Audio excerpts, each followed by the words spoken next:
سبحان الله والحمد لله لا إله إلا الله الله أكبر. الصلاۃ والسلام علیک یا سیدی یا رسول اللہ وعلی آلک واصحابک یا نبی اللہ. الصلاۃ والسلام علیک یا رسول اللہ وعلی آلک واصحابک یا رحمۃ للعالمین. بسم اللہ الرحمن الرحیم. پیارے انس بن مالک رضی اللہ تعالیٰ عنہ بیان کرتے ہیں، لجپال آقا صلی اللہ تعالیٰ علیہ وآلہ وسلم نے فرمایا، جب بندے کو اس کی قبر میں رکھا جاتا ہے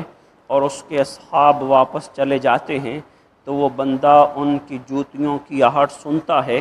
آپ علیہ السلام نے فرمایا، اس کے پاس دو فرشتے آ کر اس کو بٹھاتے ہیں. وہ اس سے کہتے ہیں، تم اس شخص کے متعلق دنیا میں کیا کہا کرتے تھے؟ اگر مومن ہوگا تو وہ کہے گا، میں یہ گواہی دیتا ہوں کہ یہ اللہ کے بندے اور اس کے رسول ہیں. اس سے کہا جائے گا، تم دوزخ میں اپنے ٹھکانے کی طرف دیکھو، اللہ تعالیٰ نے تمہارے اس ٹھکانے کو جنت میں ٹھکانے سے بدل دیا ہے. لجپال آقا علیہ السلام نے فرمایا، وہ شخص اپنے دونوں ٹھکانوں کو دیکھے گا. قتادہ نے یہ کہا کہ ہم سے یہ بیان کیا گیا ہے، اس کی قبر میں 70 گز وسعت کر دی جائے گی اور قیامت تک اس کے لیے قبر میں نعمتیں بھر دی جائیں گی.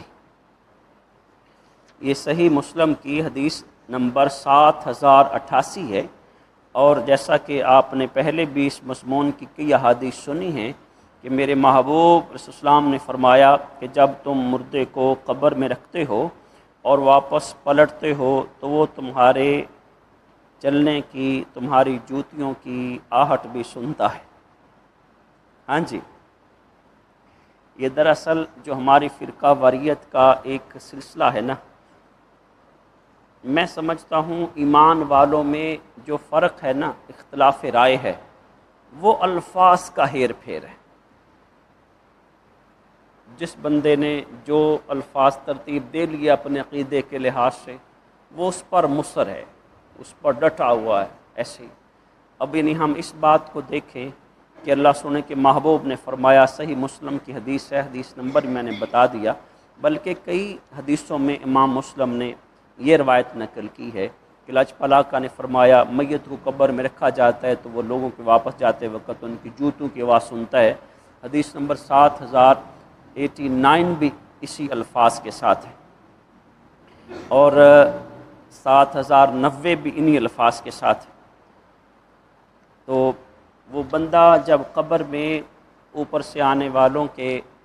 جو جا رہے ہیں واپس، ان کے جوتے آواز سنتا ہے. ہم کہتے ہیں السلام علیکم یا القبور، وہ نہیں سنتا. یہ بس ایسا فلسفہ ہے ہماری قوم کا، ایسے عقائد ہیں ہماری قوم میں، ہم ایسے الجھ گئے ہیں. ہماری یہ بدقسمتی ہے، ہم الفاظ میں اختلافات میں ایسے الجھے ایک دوسرے کو کافر تک، اور کیسے یہ اس امت پر اختلاف رائے رحمت نہیں، یہ رب کی طرف سے ناراضگی ہے. اختلاف رائے یہ ہوتا ہے کہ میں رفع دین نہیں کرتا، میرا بھائی رفع دین کرتا ہے، اس کو وہ میرے محبوب کی حدیث معتبر لگتی ہے، مجھے نہ کرنے والی معتبر لگتی ہے. میرے دل میں اس کے بارے میں کوئی قلق نہ ہو، اس کے دل میں میرے بارے میں کوئی اضطراب نہ ہو. یہ اختلاف رائے رحمت ہے کہ وہ اخلاص سے میرے آقا کی سنت پہ عمل کرتا ہے، میں اخلاص سے اپنے طور پر کوشش کرتا ہوں محبوب کی سنت پہ عمل کروں. یہ اختلاف رائے رحمت ہے، میرے محبوب کی ادائیں محفوظ اور نظر آ رہی ہیں امت میں. لیکن جب کہتے ہیں رفع دین کرنے والے تو معاذ اللہ جہنمی، وہ کہتا ہے رفع دین نہ کرنے والے تو بے دین، تو پھر یہ زحمت کا ایسے ہو جاتا ہے کہ ہم قبور کی طرف جاتے ہیں. جہاں تک اخلاق اسلام طرائق زیارت قبور کا اسلام کا ڈیٹیل ہے، جب کوئی بھی جس نے بھی اس میں غلو کرنا ہے، زیادتی کرنی ہے، تو ظاہر بات ہے زیادتی تو زیادتی ہے نا، حد سے بڑھ جانا تو حد سے بڑھ جانا ہے. لیکن ایک بالکل یکسر انکار کر دینا، وہ تو سرما بنے پڑے ہیں، وہ تو ایسے ہے، وہ تو سنتے نہیں ہیں، وہ تو ایسے، یہ بھی حد سے زیادہ معاملہ گزر گیا. اور جو پتہ نہیں کیسے کرتے ہیں وہ بھی حد سے زیادہ معاملہ. جب ہم اسلام پر اعتدال کے ساتھ رہیں گے، پھر امت میں، معاشرے میں، ہم سب میں مٹھاس آئے گی۔ دوسرا حصہ حدیث کا یہ ہے، میرے محبوب نے فرمایا 2 فرشتے آتے ہیں، اس کو بٹھاتے ہیں اور محبوب شام کی ذات اقدس کے بارے میں پوچھتے ہیں، بتا بھی تو دنیا میں کیا کہا کرتا تھا۔ اب وہ ابو جہل ہوا تو کیا جواب دے گا، وہ امیہ بن خلف ہوا تو کیا جواب دے گا، وہ عتبہ شیبہ ہوا تو کیا جواب دے گا، وہ ابن عبی رئیس المنافقین ہوا تو کیا جواب دے گا۔ ہمارے سامنے ہے کہ جب اس سے پوچھا جائے گا، یعنی کفار سے پوچھا جائے گا کہ بتاؤ بھی تم اللہ کے رسول کے بارے میں کیا، وہ تو انکاری ہیں، وہ تو ہا لا ادری، ہا لا ادری، وہ تو یہی کہیں گے نا۔ اور جو ایمان والا ہوگا وہ گواہی دے گا یہ اللہ کے بندے اور اس کے رسول ہیں صلی اللہ علیہ وسلم۔ اور میرے محبوب نے فرمایا جیسے ہی وہ جواب دے گا اسے کہا جائے گا جہنم میں دیکھو ٹھکانہ۔ جواب صحیح نہ دیتا تو وہ ٹھکانہ تھا، اب تو نے میرے مصطفیٰ کی غلامی کا جواب دیا ہے، اب تیرے اس ٹھکانے کو جنت میں بدل دیا گیا۔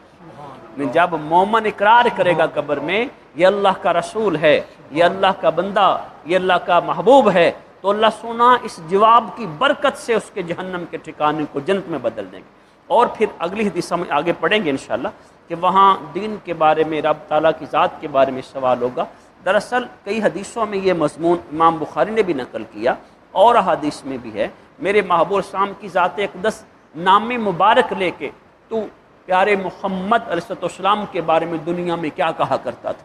اگر تو وہ ایمان والا ہوا، اخلاص والا ہوا، غلامی والا ہوا، اطاعت والا ہوا، اتباع والا ہوا، میرے محبوب کی سیرت کو اپنانے والا، سنتوں کو اپنانے والا ہوا، محبت تڑپ اپنے اندر یاد مدینہ، یاد محبوب علیہ السلام والا ہوا، تو بلا شبہ وہ اللہ کے محبوب کی بارگاہ میں وہ محبت کا اظہار کرے گا، میں تو آیا ہوں ان کے دیدار کے لیے، مر کے پہنچے ہیں ان کے قدموں میں، پھر تو ان کی محبت کا حال ایسے ہوگا۔ اور اگر معاذ اللہ میرے محبوب شام پر ایمان نہ ہوا،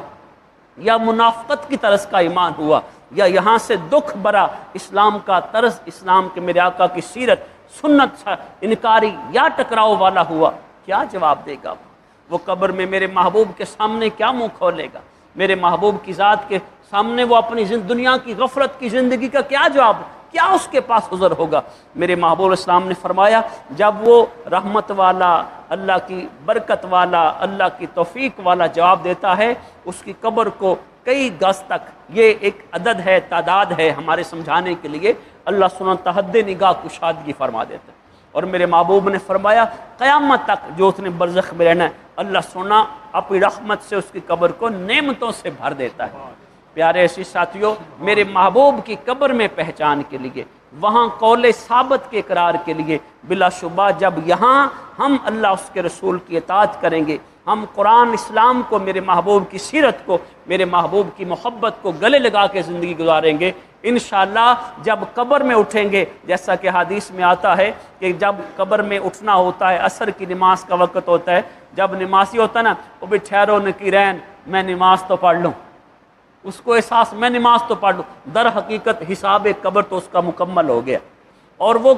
تبھی کہے گا نا کہ میں عصر کی نماز پڑھ لوں جب وہ دنیا میں عصر کی نماز پڑھا کرتا تھا، جب دنیا میں میرے مصطفیٰ کی محبت کا دھم بھرتا تھا، میرے محبوب کے راستے پہ چلتا تھا، میرے محبوب کی سیرت اپناتا تھا، میرے محبوب کی سنتیں اپناتا تھا، وہ میرے محبوب کا اتباع کرنے والا تھا، وہاں خوش دلی سے کہہ دے گا یہی تو ہے جس کی سنت میں میں نے اپنا چہرہ سجایا، یہی تو ہے جن کے طریقے پر میں نے لباس پہنا، یہی تو ہے جن کے طریقے پر میں نے مسجد سے پیار کیا، جن کے کہنے پر میں نے قرآن سے پیار کیا، جن کہنے پر میں جنت اور آخرت پر ایمان لایا، میں رب تعالیٰ کی بات کرتا رہا، انہی کی اداؤں کو اپنا کر تو میں سوتا جاگتا کھاتا پیتا لیتا دیتا رہا، انہی کے لیے تو انہی کی محبت میں زندگی، بلا شبہ رب سونا اس کے ٹھکانے کو جنت میں بدل دے گا، اس کی قبر کو نعمتوں سے بھر دے گا۔ اللہ سونا ہمیں ثابت کرا۔